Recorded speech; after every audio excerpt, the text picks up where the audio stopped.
Boa tarde, bem-vindos ao canal. Desejamos que as rosas floresçam em vossa cruz. E na vossa também. Muito obrigado. Estamos aqui representando a Fraternidade Rosa Cruz, São Pedro e São Paulo. Temos a nossa convidada, Maria Gabriela, para começar a nossa reunião de número 39. O tema da reunião de hoje é despertar ou adormecer. Essa é uma grande escolha que temos que urgentemente fazer para que a nossa vida não seja um desperdício. Como a gente tem afirmado, Maria Gabriela, você é virgem Capricórnio, então certamente você odeia desperdício, não é isso? Exatamente. E como é que a gente faz para evitar o desperdício na vida? Uma das coisas é o planejamento. É muito importante. A segunda é escolher ou eleger bons materiais que tenham efeitos ótimos. Isso inclusive material humano? Isso. Material de desejos, né? Material que está disponível para o uso pessoal em termos espirituais, mentais, físicos. Isso você está incluindo no pacote. No pacote. Eu vejo que é por aí. Legal. Então, vamos falar sobre o primeiro signo do zodíaco, Áries. Áries é o signo que representa aquele que entra para tomar uma decisão definitiva, ou seja, uma decisão irreversível.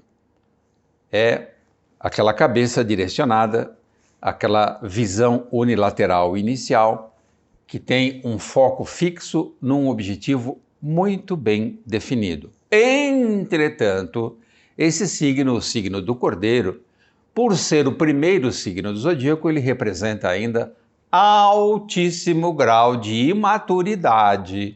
Por isso mesmo que o material que ele utiliza é um pouco precário, porque ele apresenta desejos grosseiros e muito egoístas. Ele é um bom planejador, mas só para si mesmo. Ele raramente consegue ver as necessidades e as urgências do outro. É assim, Maria Gabriela? Parece que sim, parece que sim. O signo de Áries, ele é muito impulsivo. Então, ele é muito rápido na resposta. Ele não está preocupado muito com a eficácia da coisa, mas sim em resolver o problema. É imediatista. Ele é imediatista. Por ser assim, precipitado e rústico, quando Áries vai para a ação, geralmente o resultado é um certo número de mortos e feridos, porque ele gera discórdias, tormentas e acaba estabelecendo combates pessoais com adversários reais ou imaginários, porque ele tende a atropelar o que está na frente. Ele não tem muito tato para lidar com empecilhos. Ele vai rasgando o caminho como um trator, mesmo que seja mulher. A mulher que tem o predomínio do signo de Áries tende a manifestar uma excessiva masculinidade. Então, enquanto os desejos inferiores dominarem e comandarem os nossos corpos, os nossos veículos, continuamos escravos e somos obrigados a continuar reencarnando. Então, você, Maria Gabriela, na sua vida pessoal, como você seleciona os bons desejos para viver? Conhecendo a filosofia Rosa Cruz, a gente tem noção do que é o mundo do desejo. E eu acredito que esse saber é muito importante para a gente eleger bons desejos. Então, o mundo do desejo é um mundo que tem a região inferior e a região superior. E a região inferior predominam os desejos de repulsão, aqueles que se cancelam pela própria manutenção da vida. Posso fazer uma correção? Por favor. Predomina a força de repulsão. Isso, perfeito. A força de repulsão. Então, tudo que é muito grotesco, seja esses desejos mais animais na gente, aquilo que é a luta, a fuga, a permanência da nossa vida, ou seja, o sexo, a comida, está nessa região. O lado biológico. O lado biológico. E no mundo de desejo superior estão os desejos mais refinados, mais elaborados, ou seja, o altruísmo, o amor, aquela capacidade que o homem tem de ser a coroa da criação. Quando nós entendemos, e aí é mais interessante ainda, é que nós conseguimos mudar a natureza do nosso corpo de desejos. Quando a gente faz a troca desses materiais, dos desejos inferiores pelos desejos superiores. E aí você vê resultado na vida imanente. Legal. Então, como a gente escolhe, como a gente faz essa escolha, é escolhendo o melhor. Sempre. Muito bem, Gabi.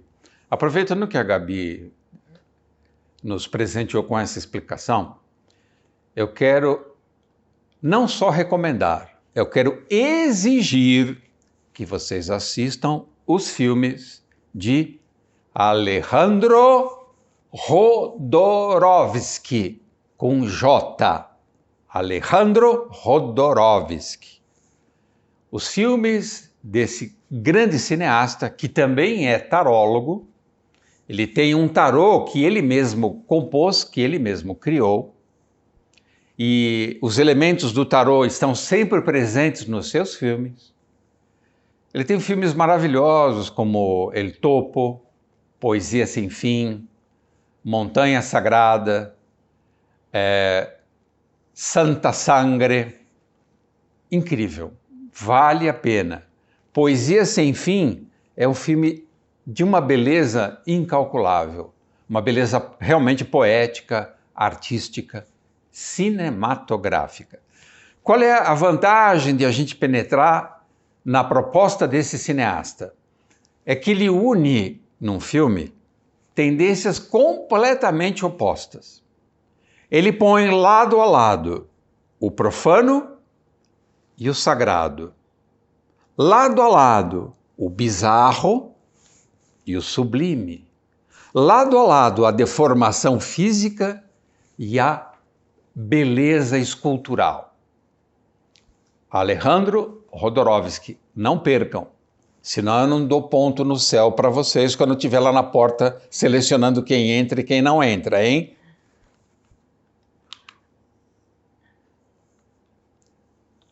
Desculpa. Enquanto os desejos inferiores dominarem e comandarem os corpos veículos, continuaremos escravos. Então, como disse a Maria Gabriela, se nós não refinarmos a matéria de desejo que empregamos em nossas vidas, seremos escravizados pelas forças diabólicas. O arcano diabo mostra isso muito bem. O arcano diabo tem seres humanos acorrentados, impotentes ao seu lado. Desejos inferiores retêm a alma emaranhada com forte aderência nos meandros da carne. E os desejos se aproveitam da carne por quê? Porque a carne é fraca. Pronto. Pronto. É facinha. Exatamente. Não é isso? E é tão interessante quando a gente percebe que nesses desejos inferiores, eles dão a sensação de que o homem é forte, de que o homem é bruto, de que o homem é poderoso, de que o homem é conquistador, e na verdade ele é um escravo. Olha só, que artimanha, hein? Os desejos inferiores são infernais. Lembremos, inferno vem de inferior, de submundo. Poluem o sangue, isso é gravíssimo. A literatura Rosa Cruz ensina, em particular na obra Princípios Ocultos de Saúde e Cura, que o sangue é o veículo do espírito, é através do sangue que o veículo se comunica conscientemente com o corpo. Se o sangue estiver poluído, envenenado, intoxicado, essa comunicação é cheia de ruído, muitas vezes até é inviável, e os veículos ficam desgovernados. É como a gente vê muita gente hoje que come carne, que ainda tem a cara de pau de ingerir bebida alcoólica, e os que se drogam nem se fala, aí não tem mais o que fazer. Estão realmente se autodestruindo. E nós temos que falar isso. O nosso compromisso não é para agradar as pessoas, é para falar ou divulgar a filosofia Rosa Cruz, que é cristã e muito séria. A filosofia Rosa Cruz nos ensina a levar essa preciosidade que é a vida muito a sério. Certo, Capricorniana? Certíssimo. É para levar a sério? É para levar a sério. Desejos inferiores mantêm o espírito cativo e adormecido. Vamos citar outro cineasta, agora um cineasta brasileiro, que fala de forma exemplar sobre os desejos inferiores dentro da cultura brasileira. Então ele fala de nós, dos nossos vícios, da nossa malandragem, da nossa astúcia. Trata-se de Cláudio Assis. Vale a pena assistir Baixio das Bestas e Amarelo Manga. É um retrato fidelíssimo do caráter do brasileiro. Quer dizer, é difícil dizer se o brasileiro tem caráter. Vamos supor que tenha. Se tiver, é descrito nesse filme.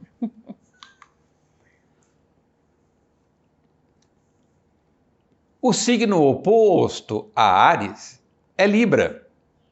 Em Libra podemos encontrar o que falta para Áries. O que falta para Áries é delicadeza. Então aqui podemos cultivar desejos refinados, amistosos, conciliadores. Maria Gabriela, quantos planetas você tem no signo de Libra? Bastante. Saturno, Plutão e Mercúrio. Saturno, Plutão e Mercúrio. Estão na casa 10? Sim. A sua casa 10 é Libra. Sim. Começa em Libra. Então, de certa forma, Libra é tua missão nesse mundo, nessa vida. Sim. Como você concilia esse rigor virginiano, matemático, e também o rigor capricorniano do seu ascendente, que também é duro e severo, com essa necessidade de leveza de Libra? Explica pra gente. Na minha experiência pessoal, é porque para mim não tem graça fazer o pão sozinha e comer sozinha. Para mim só tem graça se o maior número de pessoas me ajuda a produzir e depois um número maior ainda ajuda a comer esse pão. Bonito. E você acha que você está cumprindo essa missão? Por vezes, sim. Você está com a consciência tranquila? Nesse sentido, sim. Que bom. Obrigado, Gabi. Olá, doutor Ricardo Leme. Sim, senhor. Tudo bem? Bem. Bem-vindo à nossa reunião. Como é que estão os anjos? Estão bem, estão um pouco molhados. É, né? Uhum. Mas eles têm as asas impermeáveis, não tem problema. Anjo sempre se dá bem, de uma forma ou de outra. Né? Maravilha, que delícia. Anjo bom, explica pra gente. Você não tem planeta em Libra, mas tem a cauda de dragão em Libra, é isso? Sim. Como... Então, de certa forma, em vidas passadas, você desenvolveu muitas qualidades de Libra, né? A região, a hierarquia de Libra, vamos dizer assim, que são os senhores da individualidade, você tem uma certa experiência e agora você tem a cabeça de dragão em Áries. Sim. Então não é curioso? Porque nós estamos falando que o importante é pegar a rudeza, né, a tosquice de Áries e fazer um burilamento através do processo civilizatório de Libra. E você, de alguma forma, nesta vida, faz o contrário. Você pega todo o conhecimento que você adquiriu em Libra e tem que levar para Áries. Como é que você faz isso? Tudo que a gente se excede em algum momento, da mesma forma que na realidade material existe um movimento pendular, nós somos convidados a fazer um processo de ciclar na direção oposta. Até para ver qual é a consistência daquilo que a gente oportunizou, né? Então, Libra é essa hierarquia que nos coloca numa situação de vulnerabilidade extrema ao outro. É uma hierarquia onde o outro entra numa evidência maior do que nós. Onde nós, de alguma forma, nos despersonalizamos, onde toda essa realidade egóica de Áries passa pelo desafio da entrega. E quem tem um passado de entrega, tem um passado com uma tendência de compor, ser um ser de composição, escutar o outro, partilhar com o outro, se interessar que o outro esteja junto, né? Que deveria ser uma situação ideal em condições ideais. No entanto, num mundo onde nós percebemos que as pessoas têm diferentes velocidades e a gente é convidado a ir até áreas, esse processo de individualização ou de individuação faz com que a gente sinta alguma dificuldade. Porque nesse movimento de fazer um bem bolado, por ser tão ligado à vibração passada de Libra, eventualmente nós nos percebemos numa teia de relações onde as pessoas estão tão voltadas para questões pessoais e tão indisponíveis para fazer uma composição onde todos possam participar, que a experiência ariana se torna um desafio, né? Então, qual que é a ideia? É de alguma forma expressar essa individualidade, realizando com o melhor interesse um movimento em que o outro seja incluído, sem fazer questão que o outro esteja necessariamente na sua presença, fazendo a parte para que o outro consiga compor, mas sem entrar nessa meleca de pegar o outro pela mão e trazer para a composição. Porque cada pessoa tem o seu tempo, né? E não é simples, com o Nó do Sul em Libra, escapar a essas demandas alheias. Porque é como se continuamente você estivesse preocupado, sabe? Puxa, será que essa pessoa está vindo junto? Será que ela está compondo, né? E é possível, anjo bom, viver sem expectativa da resposta do outro? É possível. É possível, mais que possível, é fundamental, né? Porque ter expectativa da resposta do outro é uma marca discreta e disfarçada de prepotência, né? De achar-se em uma condição onde a verdade habita o seu ser e que o outro precisa acatar a sua verdade. E caminhar na sua velocidade. Então, isso não pode acontecer. Então, a melhor possibilidade, até para que você não se ressinta na medida em que você tem que fazer um encaminhamento para áreas, é que você não olhe para o tempo do outro. Você faça tudo aquilo que lhe cabe e não olhe para o tempo do outro. Porque a chance de você, indo numa direção ariana, começar a ofender o outro, empurrar o outro, espetar e alfinetar o outro é muito grande. E aí tudo aquilo que você havia aprendido num processo de composição com o outro em Libra, ele vai por água abaixo. Interessante. Então é uma coisa junto, onde você faz a sua parte, mas não tem expectativa do outro. Vão xingar, num grupo uma pessoa vai se ressentir com você, num grupo uma pessoa vai falar que você é tonto, no outro todo mundo vai gostar de você. Mas isso é a última coisa que importa, o que o outro está pensando de você. Se você tem a cabeça em Áries, o que o outro está pensando em você é a última coisa que você deve se importar. Então, se você prepara uma linda mesa de chá para receber alguém e essa pessoa não comparece, você não pode mudar o seu humor. Isso. E tendo uma estrutura capricorniana como eu, você ainda, naquela abundância, não se esqueça de convidar, numa atitude de quase concomitância, os mendigos, para que eles se sirvam daquilo que os convidados principais foram inábeis em perceber. Como recomenda o Cristo.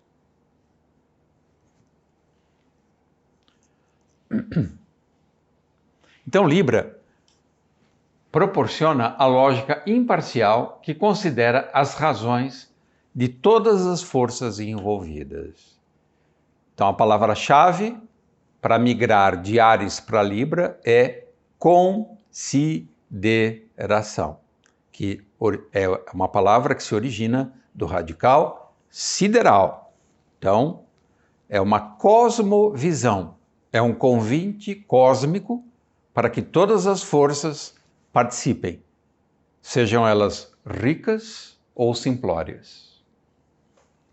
Platão, no banquete, vai dar uma aula sobre isso, né? Sócrates, onde ele vai mostrar na explicação do amor, segundo Diotima, que é de onde ele tira a sua inspiração, vai mostrar que é no encontro da abundância plena com a falta total, porque existe uma deusa da falta, né? A deusa da penúria, é que o amor pode acontecer.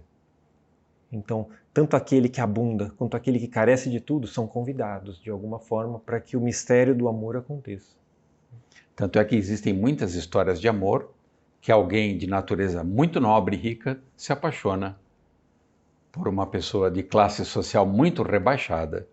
E aí surge todo o trama da história. E é só aí que pode acontecer o amor? Porque tem pessoas que acreditam no amor ao semelhante. Ou seja, é um processo narcísico. O amor só pode acontecer quando a diversidade é total, onde o risco maior é da separatividade de fato. Porque o amor onde tudo é gostoso, isso não é amor, isso é gozolândia, como você bem diz. O amor é nas diferenças, naquilo que é completamente alheio ao meu ser e que eu me disponibilizo a uma possibilidade de algo acontecer. É um sacrifício. O amor é muito mais um sacrifício do que um gostar muito. Gostar muito é uma coisa melequenta, uma gosma, né? Que Posso gostar muito até de um doce, né? Isso. É uma adoração. De certa forma, gostar muito viola o segundo mandamento. É uma idolatria. Exatamente. E o segundo signo também. Touro! O bezerro de ouro. Muito bem, vamos para o nosso querido mandala. O nosso querido mandala, ele tem o hemisfério superior e o hemisfério inferior, né? Para cima, para baixo. O hemisfério inferior é o hemisfério da imanência, que vai de Áries até Virgem. Há uma tendência de cristalizar o espírito nos seus veículos, nos corpos, seja o corpo físico, o corpo etérico, desejos. E a mente também, que segundo a literatura Rosa Cruz não é exatamente um veículo, mas um meio de ligação entre os veículos espirituais, a tríplice alma e o tríplice corpo. Então, segundo a filosofia Rosa Cruz, nós somos compostos por 10 modalidades de instrumentos. O mais importante é a mente, porque liga todos eles. É a interface entre os mundos. Gravem isso. A mente é a interface entre os mundos, aonde reina a Lua e Mercúrio. E nós temos a parte superior, a partir de Libra, Áries, Libra, esse eixo horizontal, onde inicia a subida, ou a transcendência, que é o sentido oposto. É a espiritualização desses corpos que antes foram cristalizados. Portanto, quando alimentamos muito a parte inferior do nosso tema natal, do nosso mapa astral, estamos num processo normalmente de cristalização. Se investimos na área ou no hemisfério superior do mapa astral, estamos ou podemos estar caminhando para uma descristalização ou espiritualização dos nossos corpos. Então existe uma decisão imperativa, que é empenhar-se em evoluir ou descuidar-se e regredir. O tema da aula é esse. Vamos acordar, vamos despertar ou continuar dormindo? Ou ainda, vamos decidir de uma vez para sempre viver em espírito apenas existindo no corpo? Na verdade, no corpo eu não vivo, eu existo. A vida mesma está no espírito. É isso, Angel? Isso. existir, né? De onde você está, você sai para acontecer no corpo. Você está fora de você quando você está no corpo. Curioso, né? Esse reencontro consigo, essa interioridade, é a grande preciosidade da vida, né? É o princípio da paz que o Cristo deixa, né? Reencontrar essa integridade que acontece dentro de mim. Então, mesmo estando num ambiente infernal, entre pessoas infernais, pessoas diabólicas, pessoas sem noção, pessoas que falam coisas que te ferem se você estiver egoicamente estruturado. Quando você estiver em paz nesse ambiente, então você está na sua melhor interioridade. E tudo aquilo não chega em você. Você percebe que é do outro, né? É uma outra perspectiva. É outro lugar, né?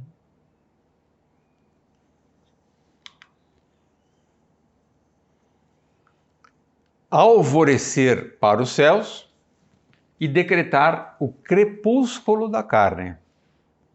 Porque, querendo ou não, a carne tem prazo de validade.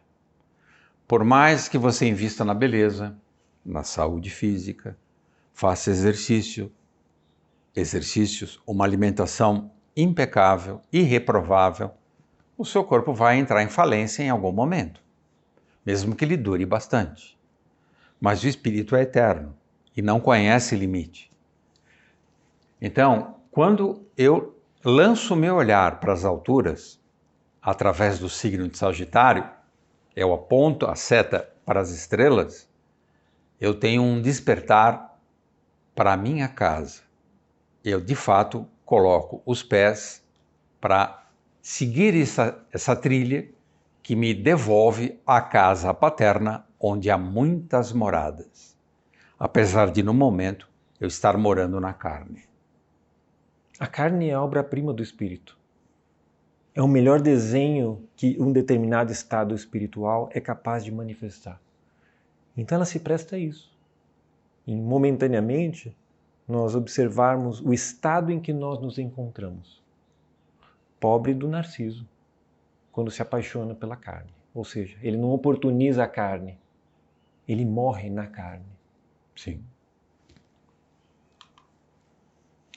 Então, é necessário, e aí a importância do signo de Escorpião, estar disposto, direcionado a investigar e tirar o véu, desvelar a finalidade do ser e os enigmas da vida e da morte.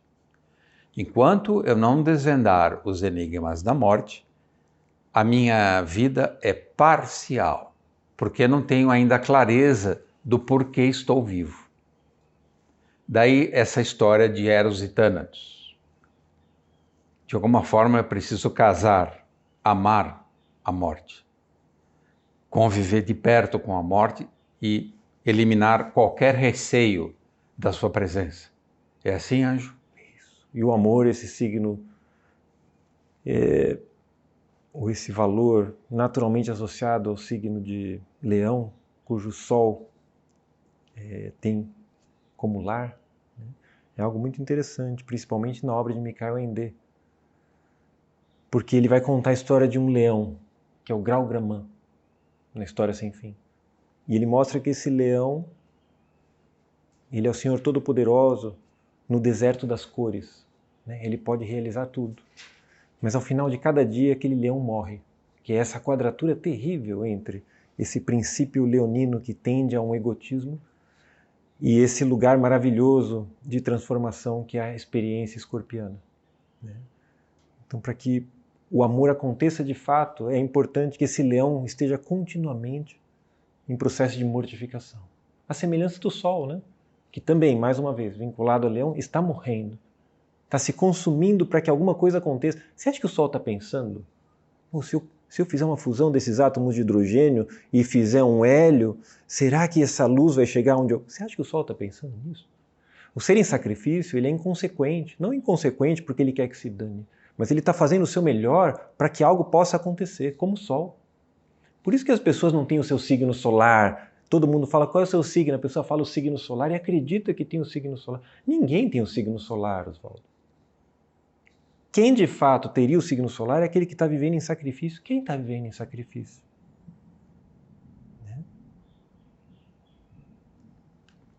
Boa dica, hein? Quem está vivendo em sacrifício?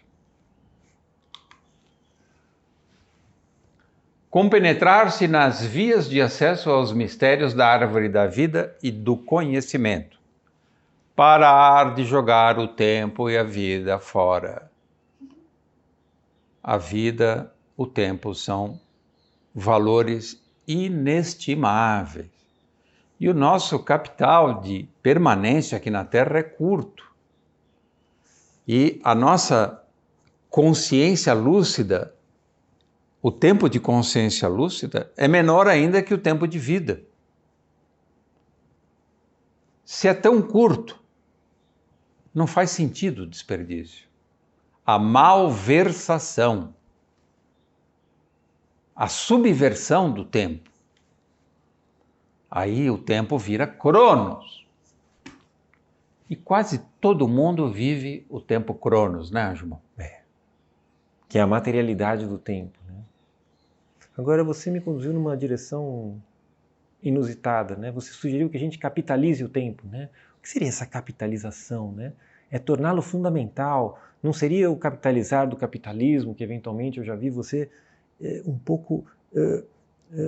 Um pouco bastante hostil ao capitalismo. Sim, um pouco reticente quanto à real eficiência disso, né? Toda polarização você sabe que me causa uma tensão, né? E tem pessoas que pensam de uma forma e pessoas que pensam de outra. E eu sou muito curioso como as pessoas pensam, né? Para fazer uma síntese. Mas na medida em que a gente consiga fazer esse cálculo e perceber que o tempo cronológico é matemático e que o tempo vital é matemágico e que o tempo vital ele não é contado em nenhum relógio, senão na qualidade da sua presença, então algo se transforma. Então não há mais desperdício, porque você cortou o seu vínculo com o tempo. Você resolveu investir tudo aquilo que você tem no momento presente. Então não há antes e depois, só há agora. Perfeito. Na medida em que você sintetiza o tempo, a sua qualidade de presença ela vai para um outro lugar. E o efeito da sua presença e das suas intervenções também vai gerar a possibilidade de transcender a um outro lugar. Não só para você, quem está em volta. Porque a princípio é uma conversa de louco. Que história é essa de não tem tempo? Que história é essa de ser do tempo? Porque ninguém se permite, as pessoas escutam, deixa sair, entrar num ouvido, sair pelo outro. Mas se a gente olhar para o ser do tempo, assim como o nosso corpo está cheio de bactérias, é como se nós humanos, a semelhança de bactérias que estão no nosso corpo, estivéssemos dentro desse corpo do tempo. Então, a forma como eu penso a vida se transforma. A minha relação com o tempo se transforma. Isso é lento, é progressivo. No começo parece uma conversa esquisita, mas ela precisa acontecer para sair da mesmice. Sem dúvida. Precisa acontecer. O que estava encoberto pelos véus da ilusão descortina-se para as almas que amam a luz. As almas que de fato amam a luz têm que fazer a passagem, difícil passagem, sacrificial, de Escorpião para Sagitário.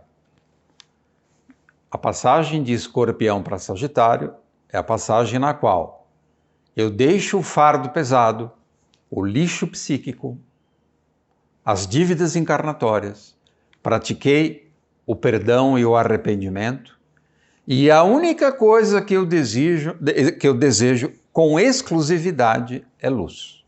Falo, Pai, dai-me da sua luz. Nada mais interessa. Isso é muito sério, Oswaldo. Isso é muito sério, porque quando a gente fala em luz, o comum da pessoa, o mentalismo das pessoas, pensam na luz visível. É raríssima a pessoa que pensa na luz como algo que não esteja sensível aos veículos, aos olhos. E a luz, ela compreende não só isso que nós vemos. A luz é um tecido que vai muito além do que os nossos sentidos podem apreender. É só ver o espectro luminoso. Tanto quando o que a gente enxerga é mínimo. E quando você fala de Escorpião a Sagitário, algum estudante desatento poderia questionar, nossa, mas Sagitário não é composto pelos senhores da mente, que também são os poderes das trevas na mitologia cristã? Como essa pessoa está falando de luz? Então, se a gente puder expandir o conceito de luz, eu acho que é muito bom para que não haja confusão e mediocridades mentais, né? Obrigado, Angel. Eu que agradeço. E se a gente faz essa passagem de Escorpião para Sagitário, a gente encontra Júpiter. Júpiter é o líder do panteão, assim como Zeus é o equivalente. Júpiter é latino, Zeus grego. E, através de Júpiter, nós conseguimos reintegrar todas as partes novamente num todo orgânico. Não só através de Sagitário, mas também através de Peixes, que também é regido ou corrigido por Júpiter. Incrível esse planeta. Você tem Júpiter em Leão, como eu. Não é uma delícia fazer parte desse clube? Maravilhoso. Essa questão de Júpiter ser simbolizado pela alma sobre a cruz da matéria é maravilhoso, mostrando que esse é um veículo da alma, né? A graça é um veículo da alma. Quando nós nos percebemos agraciados e percebemos Júpiter, e percebemos ainda que Júpiter cicla 3 vezes para cada ciclo de Saturno, e tivemos a plena graça de que, independente de ninguém estar conosco, nós estamos em graça, tudo acontece. Isso é jupiteriano, né?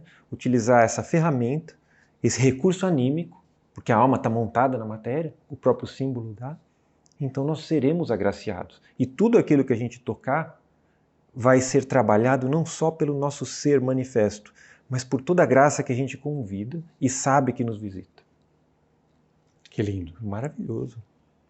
É um anjo que está falando, não sou eu. Um marmanjo. Marmanjo.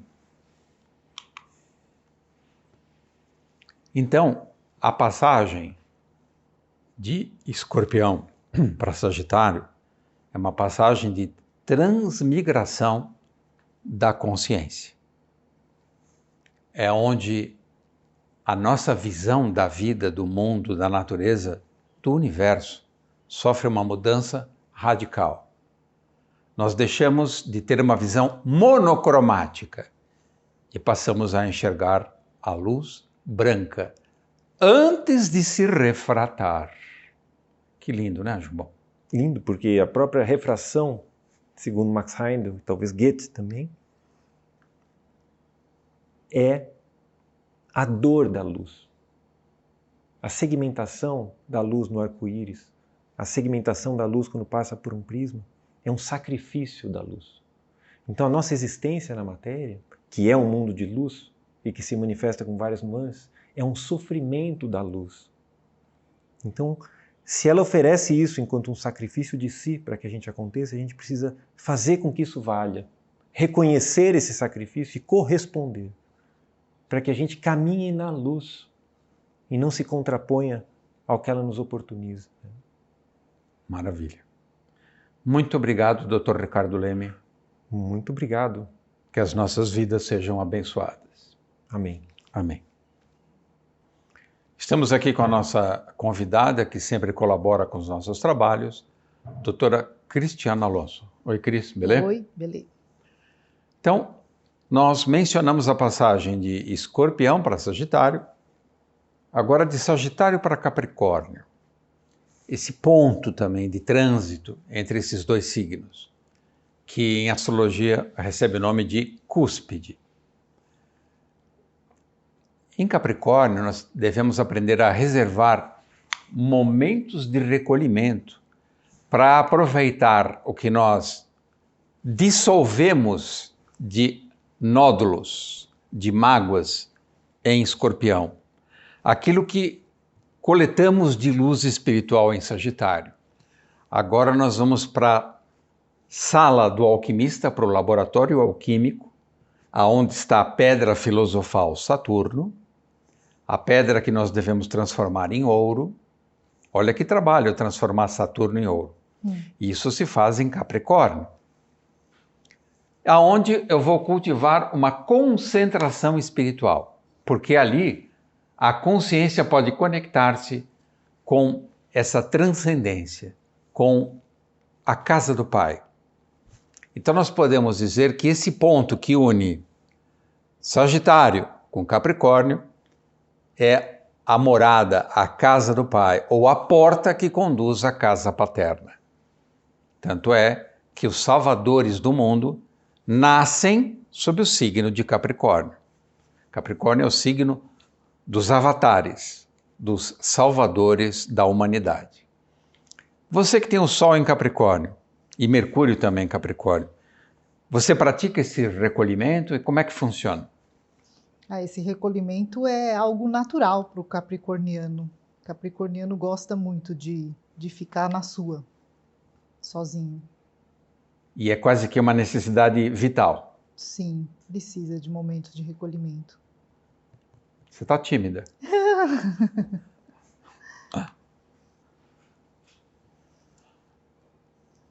Então, vamos para o nosso querido mandala. Nós sabemos, como já disse o Anjo Bom, sobre o signo de Leão, que é a sede da consciência. É a sede da expressão eu sou, com letras garrafais, letras imensas. Eu sou, como Cristo afirmava. Ele é o leão de Judá. Nós temos que desenvolver essa consciência e ir além dela. Uma espécie de transciência ou hiperciência. Através de Sagitário, lembra, passamos por Escorpião, chegamos em Sagitário, realizamos o matrimônio com Júpiter. Nos concentramos em Capricórnio e chegamos então em Urano, Aquário, que é o complemento de Leão. Então, nesse âmbito, nós atingimos uma hiperciência, que vai muito além das ciências capturáveis pelos sentidos, pelo nosso campo perceptivo. A hiperciência é governada pela sensibilidade espiritual, pela intuição, pela inspiração divina. Como que funciona isso, doutora Cristiana? O que é essa hiperciência, já que você é médica e, portanto, é formada numa ciência acadêmica, numa ciência tradicional? Você que teve essa formação, como é que você hoje concebe essa hiperciência?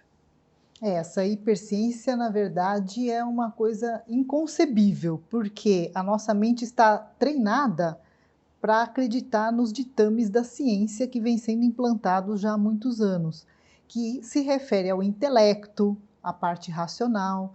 E a gente conversou aqui em outras ocasiões que a sabedoria, na verdade, vem do coração. E para fazer essa migração da racionalidade para o coração e atingir essa hiperciência não é uma coisa natural hoje em dia para o ser humano. Então é algo assim um pouco utópico de se imaginar. Mas é possível. Somos humanos, temos corações, tem que ser possível, né? Você está ainda tímida, hein? Muito bem. Vocês querem acrescentar algum comentário? Alguma pergunta? Quer fazer mais alguma colocação? A gente não falou da casa 10, que é onde se tem uma visão panorâmica da nossa missão aqui na Terra. Então fale sobre isso. Sem timidez, hein? Senão vai levar uma varetada. Essa missão aqui na Terra precisa de obediência às leis mosaicas. O que é obedecer? São saturninas. Isso. Ou seja, você precisa atingir o centro de Saturno, aonde mora um Sol que é mais forte do que o próprio Sol. Então Saturno tem um Sol escondido dentro dele. Dizem que muito mais precioso do que o próprio Sol. Olha que curioso você lembrar disso, doutora Cristiana. Aonde grande parte do sangue é fabricado? Na medula óssea. O osso é governado por quem? Saturno. Olha que engraçado. O sangue é solar, porém, ele é fabricado no interior da estrutura óssea, na medula óssea, regida por Saturno. Então, essa ideia alquímica de que Saturno é um Sol encoberto faz sentido até do ponto de vista fisiológico, anatômico. É isso? É isso. E você vê que a gente, quando fala em Saturno, pensa nas oitavas inferiores. Todo mundo morre de medo de Saturno. A gente tem falado muito do Saturno transitando pelo signo de Peixes, que vai imprimir sofrimentos, dores na humanidade. E esquecemos desse detalhe importantíssimo, né? Que lá dentro do Saturno reside a pedra filosofal, que está relacionado com a casa 10 do tema natal, que é para onde nós devemos migrar. Então, na obra fabulosa de Max Heindel, Princípios Ocultos de Saúde e Cura, ele revela segredos íntimos do corpo que são emocionantes. E ele diz que nessa estrutura óssea que nós estamos falando, tem armazenado, justamente por ter essa conexão com o sangue, estão armazenadas todas as informações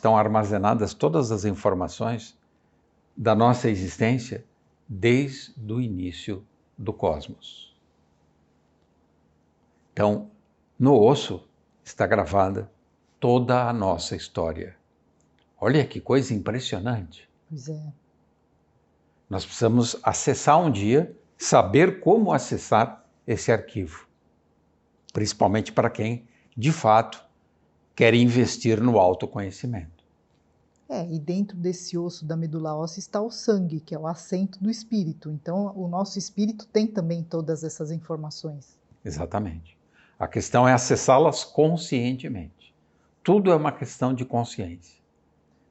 O universo tem uma infinidade de informações fantásticas, fabulosas, mas ainda inacessíveis porque a nossa consciência não as alcançou. Estamos engatinhando. É isso? Uhum. Legal. Muito obrigado, doutora Cristiana Alonso. Eu que agradeço. Pessoal, obrigado por colaborar, nos assistir, nos acompanhar. Prosseguiremos com as nossas reuniões na aula número 40 e desejamos que as rosas floresçam em vossa cruz. Na vossa também. Muito obrigado. Se você gostou do nosso vídeo, se inscreva no canal e ative o sininho. E compartilhe com os amigos. Que as rosas floresçam em vossa cruz. Na vossa também. Obrigado.